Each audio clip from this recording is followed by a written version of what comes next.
Meu nome é Olivia Hart. Há 3 dias, meu pai fez algo que eu nunca imaginei que um filho pudesse fazer com o próprio pai. Ele levou meu avô, Theodore Hart, o homem que construiu um império marítimo a partir de um pier enferrujado, para uma viagem de memórias a Lisboa, e o deixou lá. Sem carteira, sem celular, sem passaporte.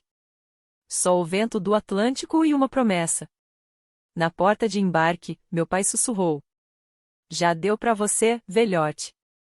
Ele achou que poderia voltar para casa, trocar as fechaduras da mansão de Belleville ao do vovô e começar a contar o dinheiro do meu avô. Mas, quando empurrou a porta da frente, lá estava ele, vovô, seco, sorrindo, apoiado na bengala que bateu uma vez no mármore. "Ah, você voltou", disse ele. "Tenho uma surpresa para você." A surpresa? Ela arruinaria o plano do meu pai, revelaria a podridão da nossa família e me forçaria a escolher qual sangue salvar. Achei que sabia a resposta. Não sabia. Meu pai, Richard Hart, era pura eficiência charmosa no aeroporto de SeaTac. O tipo de homem que conseguia convencer um atendente a reorganizar o clima. "Uma última viagem antes de reformarmos seu escritório, Pop", disse ele, apertando o ombro do vovô. "Você vai adorar Lisboa, os azulejos, as sardinhas." E piscou para mim. "Vamos trazer receitas." Não confiei naquela piscada. Na verdade, não confiava em quase nenhuma desde que minha mãe morreu. Na conexão em JFK, o vovô dormia com o chapéu cobrindo os olhos enquanto eu mandava mensagem para Maya, minha melhor amiga e advogada júnior no escritório Litton e Ames. Se o papai mover as contas do vovô enquanto eles estiverem no exterior, um bloqueio bancário pode ser desfeito? Ela respondeu com um emoji de mão acenando e: "Para de catastrofizar, Liv. Ninguém rouba de um bilionário com tanto papel envolvido." Em Lisboa, as calçadas brilhavam com a chuva, e o vovô contava histórias sobre quando puxava cordas aos 14 anos, jogava xadrez com estivadores que o ensinaram paciência usando uma tampinha e um pedaço de giz. Meu pai ria nos momentos certos. Pedia vinho. Se ofereceu para guardar os passaportes no check-in do hotel para ninguém perder. No terceiro dia, perto da Torre de Belém, ele anunciou um desvio. "Pop precisa de uma soneca. Vamos nos dividir, Olivia. Pega uns pastéis pra gente. Eu levo ele pro hotel." Eu hesitei. O vovô apertou minha mão. "Vai lá, querida. Traz 3. Quando voltei, o sorriso do concierge estava tenso. "Não, senhorita Hart. O senhor Hart e o senhor Theodore já fizeram o check-out. As chaves foram desativadas." Meu peito congelou. Liguei pro meu pai repetidas vezes. Caixa postal. Sentei num degrau de pedra e contei respirações, 10 para dentro, 10 para fora. Então fiz aquilo que minha família sempre chamou de intromissão, mas que o vovô chamava em particular de coluna vertebral. Me mexi. Fiz boletim de ocorrência.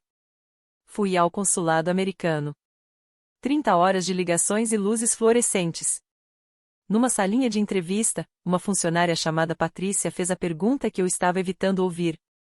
"Seu pai já tentou tomar os bens do seu avô?" Abri a boca para negar, e não saiu som nenhum. Quando o passaporte de emergência ficou pronto para Theodore Hart, Patrícia deslizou um segundo envelope em minha direção. "Ele pediu para entregarmos isso quando você viesse."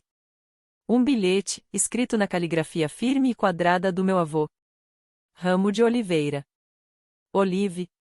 Siga a lista. Mantenha a voz calma. Surpreenda-o em casa. Fiquei parada, encarando a última linha. Ligue para Maya. Peça para ela abrir a pasta chamada Blue Harbor.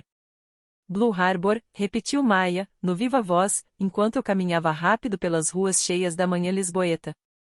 Seu avô me deixou uma pasta criptografada com esse nome há 2 meses. Achei que fosse material de preparação para um processo. Não abri. "Abre agora", minha voz tremia. Tec, tec, tec, sons de teclas. Um suspiro leve. "Liv." "Uau! Que jogada!" Ela baixou o tom. Seu avô previu uma tentativa de doação forçada. Gravou reuniões com o Greg Sloan, aquele tabelião que seu pai usa para ajustes discretos de herança. Documentou as dívidas de jogo do seu pai. Tem uma planilha, e-mails para 3 corretores pedindo avaliações da propriedade de Belleville. As datas são de 6 semanas atrás. Meu sangue martelava nos ouvidos. Então ele sabia. Suspeitava, disse Maya. E armou uma linha de disparo. Se seu pai o movesse por fronteiras internacionais sem telefone ou carteira, eu deveria ligar para Os Aines, do Distrito Oeste de Washington. Há um memorando: exploração financeira de idoso, transporte com intenção de fraude, implicações interestaduais e internacionais. Por que eu? Por que ele não fez isso pessoalmente? Porque ele queria você registrada fazendo a escolha. Escolha. A palavra cortou fundo. No consulado, Patrícia sorriu como uma cúmplice. O carro do seu avô está esperando. O motorista conhece a casa. Ele está aqui. Ela inclinou a cabeça. Ele vai estar onde precisa estar. No voo de volta, li todo o conteúdo de Blue Harbor. O vovô havia mantido um diário breve, preciso. O charme de R mascara a podridão. O amor ama atalhos, detesta a dignidade lenta do trabalho. Ele tinha gravado o papai em áudio, convencendo-o a assinar uma atualização médica em um laptop no Starbucks. O mesmo onde Sloan autenticou a escritura por $300 em dinheiro, fora do escritório, sem documentos fotografados. No meio do Atlântico, recebi uma mensagem do vovô, de um número salvo como Pearl. Pouse, troque de carro, entre pelo jardim. Ele vai tentar a frente primeiro. Deixe a porta encostada. Gravação ligada. Respondi. Qual é a surpresa? A bolha de digitação piscou. Justiça. Daquela que também é misericórdia o tipo mais difícil. Dormi por 20 minutos e sonhei com fechaduras girando, peças de xadrez deslizando sobre o mármore, o rosto do meu pai quando o rei tombou. A chuva de Seattle me recebeu na calçada fria, perfumada. Na mansão, as camélias ao longo da alameda de tijolos ainda floresciam, pires cor-de-rosa acenando como fofoqueiras. Lá dentro, o vovô estava de pé, com seu cardigã azul marinho, vivo de um jeito que eu não via há anos. Seus olhos, pálidos como o vidro do mar, brilhavam. Olive. Ele me abraçou forte e apoiou-se na bengala. A Patrícia te entregou o bilhete e as instruções para manter a calma? Tentei sorrir. Essa era sua frase quando eu chegava em casa pegando fogo. Ele riu baixo. Às vezes, pegar fogo é necessário. Hoje, a gente guarda o fogo. Tínhamos 20 minutos. As câmeras de segurança já estavam gravando. O escritório da Maya havia enviado um técnico para redirecionar todas as imagens e áudios campainha, câmeras internas, microfones para uma nuvem segura. Um chaveiro chamado Frank, não Sloan, trocar as fechaduras da frente e dos fundos ao amanhecer. Às 10h12, um BMW prateado entrou na garagem. Meu pai saiu impecável, de sobretudo grafite. No banco do passageiro, tia Clary, sua irmã sempre envernizada, sempre vibrando com crueldade reciclada, deslizou para fora. Minha garganta se apertou. Então não era apenas roubo. Era um plano de família. As chaves arranharam a fechadura da frente 2 vezes mais forte. Um palavrão. Passos em direção aos fundos. O novo trinco resistiu. Silêncio. A campainha tocou. Assenti para o vovô. Ele abriu a porta. Meu pai piscou, atordoado com a cena, o pai que havia abandonado, seco e sorridente. E a neta que ele achava sensível demais para escolher um lado. O quê? Como? Ah, você voltou, disse o vovô. Tenho uma surpresa para você. Meu pai tentou vestir a expressão de preocupação como quem experimenta uma gravata. Ficamos doentes, Pop, intoxicação alimentar. Achamos que já tinha sido o suficiente, interrompi, com voz calma. Calma, Olivia. Voz calma. Se usar a palavra mal entendido, vou gravar por cima com a verdade. Tia Clara ergueu o queixo. Você não fala com seu pai desse jeito. A bengala do vovô bateu no mármore. Minha casa, Clary. Minhas regras. Levantei o celular de modo que o pequeno ponto vermelho da gravação refletisse a luz do saguão. O estado de Washington exige consentimento das duas partes. Estou informando que tudo está sendo gravado. A boca do meu pai se contraiu. Você não pode trancar um proprietário legal para fora da própria casa. Sobre isso, apontei para a mesa do console, onde repousava uma pilha de papéis sob um peso de prata em forma de rebocador. Moção para invalidar escritura de doação por motivo de fraude e influência indevida. Protocolada esta manhã. Levantei outra folha. E aqui estão cópias dos e-mails que você enviou para Sable Hewitt Nordland Homes, pedindo avaliações de mercado deste endereço antes da suposta doação. A compostura envernizada da tia Clary rachou. Richard. Papai lançou um olhar que dizia calha a boca. A voz do vovô suavizou, quase afetuosa. Richard, quando foi que você começou a odiar o jeito que eu construía as coisas? Foi na primeira vez que eu te disse não? A mandíbula do meu pai permaneceu imóvel, mas os olhos arderam. Você nunca me enxergou. Via trabalho, mercados, navios. Via um substituto para si mesmo. A voz dele cresceu. Levei você para Lisboa para se lembrar de quem era e você me puniu por isso. Lisboa, repeti. Onde você pegou o passaporte dele e o deixou para trás? Ele deu de ombros, um espasmo barato. Ele voltou para casa. O vovô assentiu. Voltei. E por isso, você ainda recebe a parte da misericórdia. Meu pai riu um riso seco, nervoso. Então 3 carros pararam atrás do BMW. Um sedã, um SUV, e uma Suburban preta que gritavam promotoria mesmo sob a chuva. O saguão pareceu grande demais para o herdeiro que restava. A procuradora assistente dos Estados Unidos, Osa Aines, era mais jovem do que eu esperava. Olhar afiado, gestos precisos. Mostrou as credenciais, apresentou o detetive do condado de King que a acompanhava e, com educação quase gentil, pediu que meu pai e a tia Clary permanecessem no saguão enquanto ela entregava os documentos. Sr. Hart, disse Aines ao vovô, a pedido do seu advogado e com base em nossa análise preliminar das gravações do Blue Harbor, estamos aqui para preservar as provas. Nenhuma prisão hoje. Apenas coleta de depoimentos. Vamos também recolher os arquivos do tabelião Sloan. Ela lançou um olhar para meu pai e informar a todos os presentes sobre o grau de exposição. Exposição? Repetiu tia Clary, como se fosse uma moeda estrangeira. Exploração financeira de idoso. Tentativa de fraude. Abandono internacional com intenção de enganar. O tom de Aines nunca se alterou calmo, firme, letal. Meu pai endireitou os ombros, assumindo seu outro terno de litigante. Vocês não têm provas. O vovô bateu a bengala no mármore. Abra o escritório, disse ele para mim. Entramos. Na escrivaninha, havia um HD externo com uma etiqueta, Harbor Cut. Aines Tech conectou o dispositivo a um laptop. A tela piscou o som familiar de uma cafeteria, barulho de xícaras, o sovós do leite vaporizado. A voz do meu pai soou. É só uma atualização médica. Padrão. Só assina aqui, Pop. Depois, Sloan, o tabelião, contando dinheiro em voz baixa, murmurando algo sobre a conveniência fora do escritório. Ao fundo, o reflexo do bloco de notas da tia Clary visível pelas persianas. Aines não comemorou. Apenas assentiu. Registrado com carimbo de hora. Também vamos precisar dos e-mails da Sable e da Nordland. Já estão impressos, disse Maia da porta, o cabelo úmido formando cachos por causa da chuva.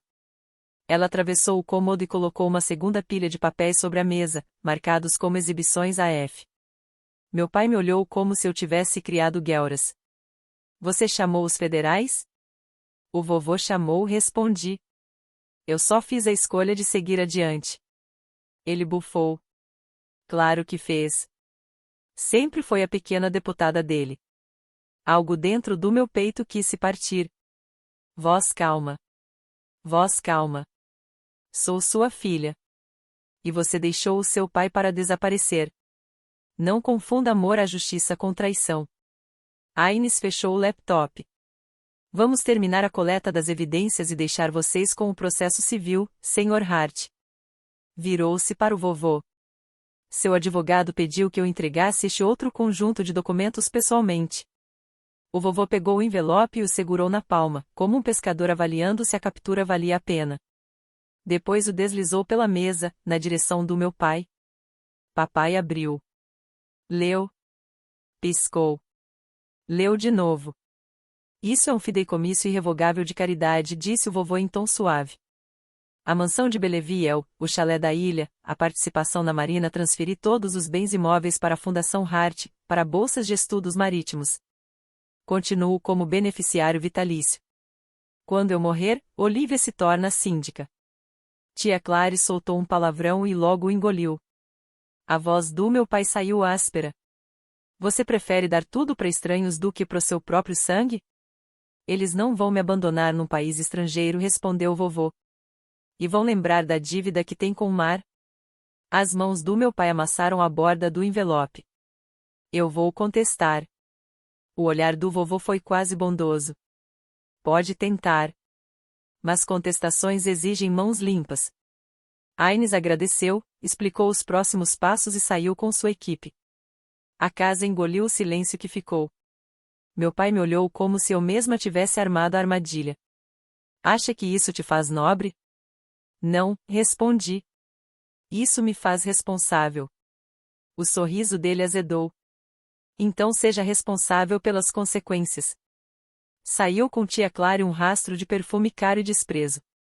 O vovô respirou fundo, como um estivador soltando uma corda. Eu comecei a chorar. Litígio é um tipo de clima, a pressão sobe, o céu escurece, as pessoas tomam más decisões debaixo de chuva. Margaret Chen. Sim, a Margaret de quem todos cochicham nos saguões do centro, assumiu nosso caso civil.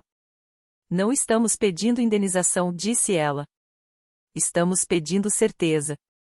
Ela entrou com um pedido de liminar impedindo meu pai de entrar na propriedade, vender bens da família ou entrar em contato com os funcionários da casa.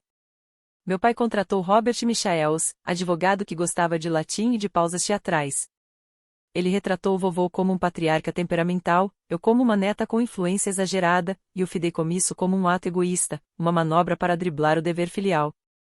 Nas redes sociais, tia Clary publicou um apelo cuidadosamente vago. Quando os mais velhos são manipulados, as famílias sofrem. Os comentários floresciam como mofo. Transformamos o quarto de hóspedes em uma sala de guerra, cronogramas em cartazes, cadeias de e-mails organizadas com abas, recibos em pastas plásticas. O caso Blue Harbor Drive pulsava no centro como um coração batendo. Todas as noites, eu escrevia uma página em um caderno barato, o que tínhamos, o que temíamos, o que eu queria dizer ao meu pai sem que soasse como uma lâmina. Vovô cozinhava. Movia-se devagar, mexendo sopas, assando biscoitos salgados demais, contando histórias que eu achava que já conhecia mas que agora ouvia de verdade.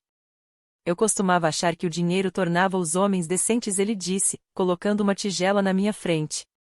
Não torna. Só os deixa mais barulhentos. Você se arrepende do fundo fiduciário? Perguntei. Ele pensou um pouco. Não. Eu me arrependo de não ter ensinado seu pai a diferença entre herança e legado. Existe diferença? Herança é algo que você recebe, ele disse. Legado é algo que você se torna. Guardei essa frase como um curativo. Tive a sensação de que ainda iria precisar dela. Tribunal Superior do Condado de King, Departamento 12.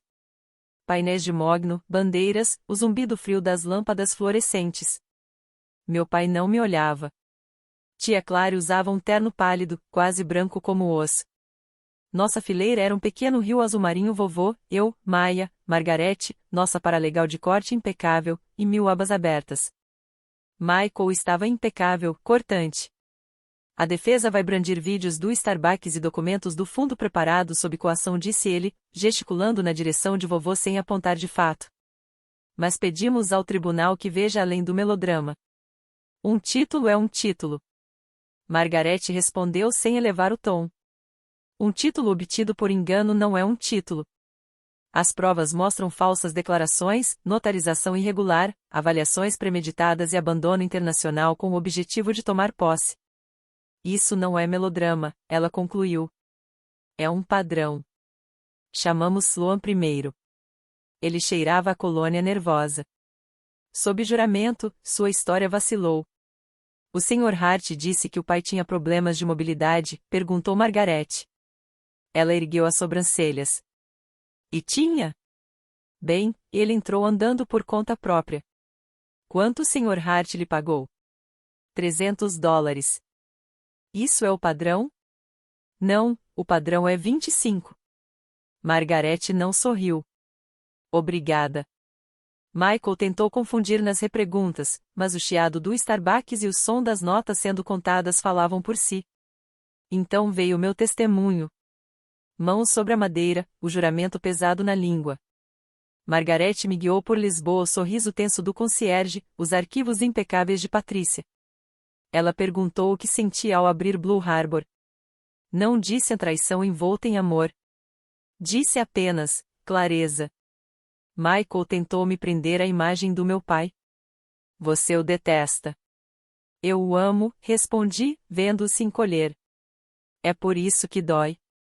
E mesmo assim, envolveu o governo federal? Eu segui as instruções do meu avô. Fiz o relatório quando acreditei que havia um crime. Voz calma. Voz calma. Meu pai subiu ao banco. Michael suavizou o tom. Sr. Hart, por que Lisboa? Ele ama o oceano.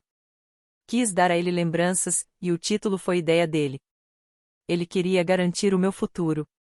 Margaret se aproximou como uma maré subindo. Sr. Hart, o que veio primeiro, os e-mails de avaliação enviados a 3 corretores ou o suposto presente? Ele hesitou. Não me lembro.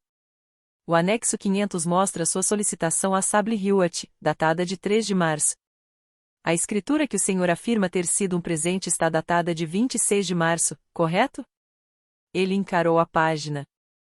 Sim. E o senhor disse a uma tabeliã que seu pai tinha problemas de mobilidade. Foi um mal-entendido. Margaret deslizou uma transcrição sobre a mesa. E em Lisboa, quem estava com os passaportes de seu pai? Ele apertou os lábios. Eu.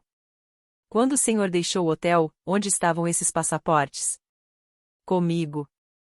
Com o senhor, repetiu Margaret, baixinho, como uma agente funerária depositando um lírio. Sem mais perguntas. Esperei que a raiva parecesse vitória. Não pareceu. A juíza Patrícia Morrison inclinou-se à frente. Farei meu parecer sobre a escritura. Quanto ao fundo fiduciário, na ausência de provas de incapacidade ou influência indevida. Lançou-me um olhar breve. Este tribunal reconhece um instrumento de caridade válido. Discussões sobre dever filial pertencem à mesa de jantar, não à corte de equidade. Michael protestou. A objeção não prosperou. A decisão sobre a escritura foi curta e devastadora. Escritura anulada por fraude e influência indevida. A posse permanece com Theodore Hart. O réu está proibido de entrar na propriedade sem convite.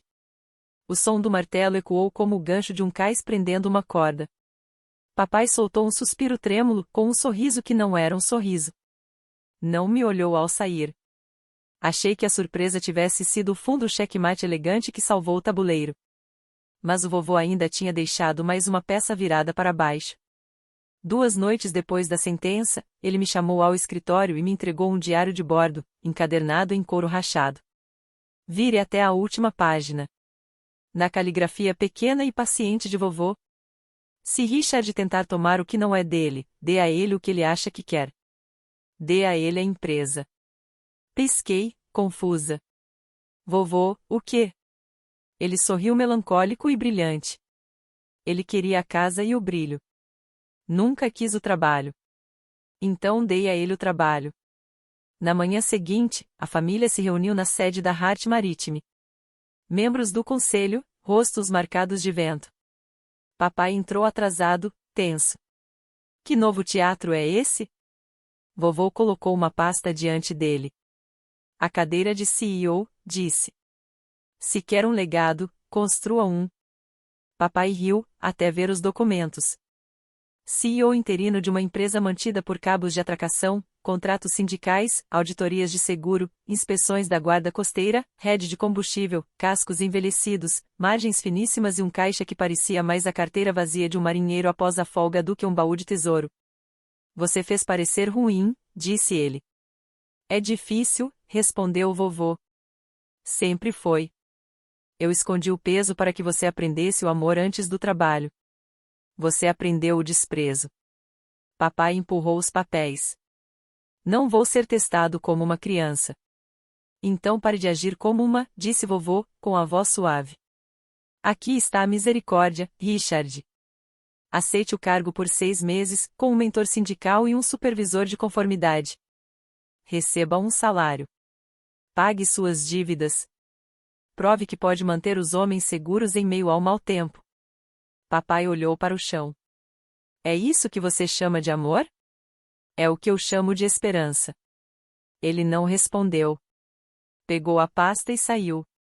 Durante 6 meses, a empresa lhe ensinou humildade, um contra-cheque magro de cada vez. Ele faltou a reuniões, depois aprendeu a não faltar. Gritou com o capitão, depois aprendeu a ouvir. Tentou cortar a manutenção, viu a supervisora de conformidade balançar a cabeça até entender que precisava parar. Pagou 2 dívidas. Parou de apostar. Não me mandou mensagens.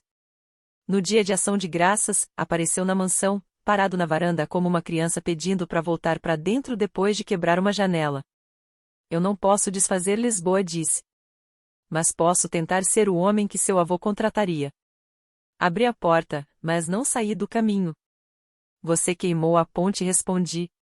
Pode atravessá-la mesmo assim, de joelhos. Ele assentiu uma vez e atravessou. Não literalmente, mas eu vi o pedido de perdão pesar sobre seus ombros. Vi o trabalho se encaixar no lugar onde antes havia atalhos. Às vezes, a misericórdia é a justiça mais difícil. Vovô e eu plantamos amor perfeitos de inverno ao longo da entrada, o vapor do nosso fôlego subindo no ar frio. Os documentos do fundo fiduciário foram finalizados. A ordem de restrição virou um limite silencioso. A planilha da empresa começou a mostrar o nome do meu pai com menos bandeiras vermelhas e mais marcas verdes. Numa terça-feira cinzenta, Osa Aines ligou para nos informar que oferecerá ao meu pai um programa de desvio pré-acusação, condicionado a restituição ao pessoal da casa cujas horas ele tentou cortar, uma doação ao Fundo de Bolsas Marítimas e 6 meses de serviço verificável na empresa. Preferimos redenção a troféus, disse ela. Gostei ainda mais dela por isso. Naquela noite, vovô serviu o chá e fez a pergunta que sempre fazia ao meu coração desde pequena. O que você se tornou hoje, Olive? Pensei na cabeça inclinada do meu pai, nas postagens cada vez mais raras da tia Clary, e no cheiro dos cais no inverno ferro, sal e segundas chances. Alguém que finalmente entende a diferença entre herança e legado, respondi. E alguém que pode perdoar sem esquecer. Vovô sorriu, pousou a xícara e derrubou um peão com o dedo. Checkmate só é bonito quando o outro jogador se levanta e aperta sua mão. Ouvimos uma porta de carro, passos, a campainha.